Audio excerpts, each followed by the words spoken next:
আলী ঠিক না মুয়াবিয়া ঠিক, আমরা এই বিতর্কে যাব না। আমাদের আন্দোলনের যিনি প্রতিষ্ঠাতা তিনি বলেছেন যে এটা অনর্থক বিতর্ক, আবার ওই পুরনো ১৫০০ বছর আগের এই যে দুঃখজনক ঘটনাকে সামনে এনে আবার নতুন করে জাতির মধ্যে বিভাজন বিভক্তির তো প্রয়োজন নাই।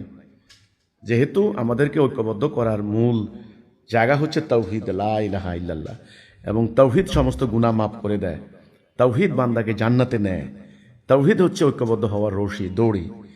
আমাদের এখন কথা হচ্ছে ওটা যেটা গেছে গেল, সেটা নিয়ে আমরা আসলে মুয়াবিয়াকে অসম্মান করতে রাজি নাই এবং আলী রাদিয়াল্লাহু তাআলা আনহুকেও অসম্মান করতে রাজি নাই। আবার একজনকে একেবারে সম্মানের জায়গায় উচ্চাসন দিতে দিতে দেবতার আসনে নিয়ে যাব, আরেকজনকে একেবারে শয়তানের নিম্নস্তরে নামিয়ে ফেলবো, এই নীতিতে আমরা নেই। আমরা একটা ভারসাম্যপূর্ণ অবস্থানে আছি। এখন ইতিহাস নিয়ে যারা গবেষণা করবেন, গবেষক, উচ্চ পর্যায়ের যারা ঐতিহাসিক বা গবেষক আমরা বলবো, তারা বিভিন্ন মতামত দিতে পারেন, গবেষণা করতে পারেন। রাজনৈতিক, কূটনৈতিক, সামরিক পদক্ষেপ হিসেবে মুয়াবিয়ার কি কার্যক্রমটা ঠিক ছিল কিনা, আলী রাদিয়াল্লাহু আনহুর কার্যক্রম কতখানি যৌক্তিক বা প্রজ্ঞাসম্পন্ন ছিল, সেগুলি আমি মনে করি যে এটা গবেষণালব্ধ ব্যাপার, সেটা গবেষকদের চিন্তার ব্যাপার।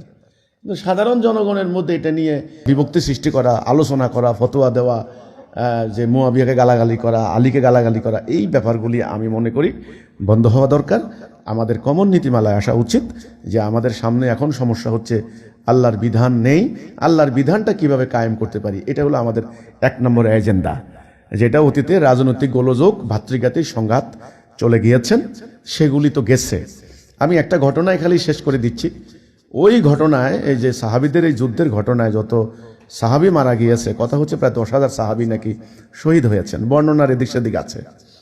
হযরত আলী রাদিয়াল্লাহু আনহু এমন একটা আক্ষেপ করে মন্তব্য করলেন যে আজকের এই দিন, এই মর্মান্তিক দৃশ্য দেখার আগে আমি কেন পূর্বে চলে গেলাম না। তো এটা ওনাদেরও রক্তক্ষরণ হয়েছে, ওনারও বেদনা আহত হয়েছেন, নিজের চোখের সামনে নিজের প্রিয় সঙ্গী সাহাবীদেরকে এভাবে হতাহত হতে দেখেছেন। আমাদের আন্দোলনের, হিজবুত তৌহিদের আন্দোলনের স্ট্যান্ডটা হলো এই যে আমরা ওই আলোচনাগুলি এখন আমরা আনতে চাচ্ছি না। আমাদের হিজবুত তৌহিদের কেউ যেন হযরত মুয়াবিয়া রাদিয়াল্লাহু তাআলা আনহু ওনাকে গালাগালি না দেয়, বা হযরত আলী রাদিয়াল্লাহু আনহু ওনাকে ধরেন অসম্মান না করে।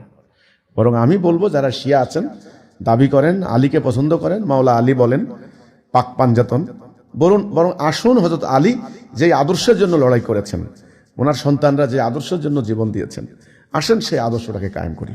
সেটা হলো দ্বীনুল হক, এই পৃথিবীতে কায়েম করা। তবে ইবলিসের চ্যালেঞ্জে আল্লাহ বিজয়ী হবে। এই হচ্ছে আমাদের কথা। এর বাহিরে আমরা আসলে ওই যে রাজনৈতিক যে তর্ক বিতর্ক, এগুলো নিয়ে নতুন করে আর বিতর্ক করতে চাই না।